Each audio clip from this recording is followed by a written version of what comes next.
Alright, guys. We have The Cable Guy. Came out in 1996, PG-13. It's an hour and 36 minutes.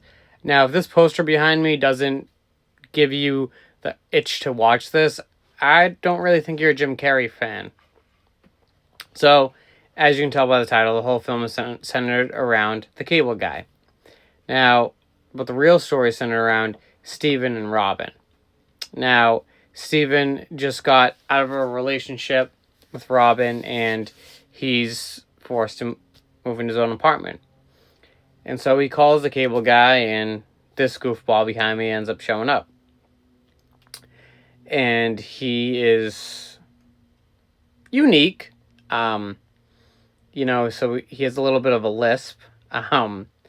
But he becomes, I guess you can say, intriguing throughout the film.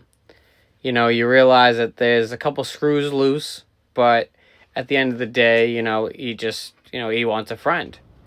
And Steven, who's played by Matthew Broderick, is just his same old witty self that he's been in every film that he's been in. Now, would I suggest you watch this? Absolutely. It's a good comedy mixed with a little horror. I mean, it was directed by Ben Stiller, and Ben Stiller kind of appears in this film.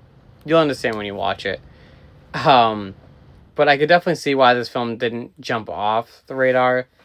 There's a lot that could have been added to it, but it's a good, wholesome, just comedy to sit down and watch and enjoy.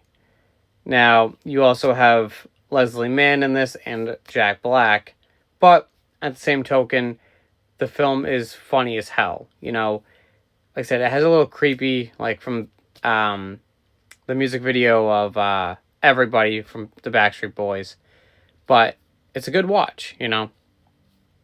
IMDb gave this a 6.1 out of 10.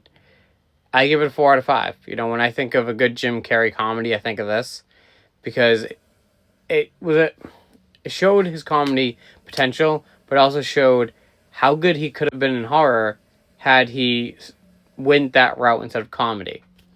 Now, not shockingly, there is no place to stream this. So if you've seen it before, or if you find a way to watch it, let me know what you think.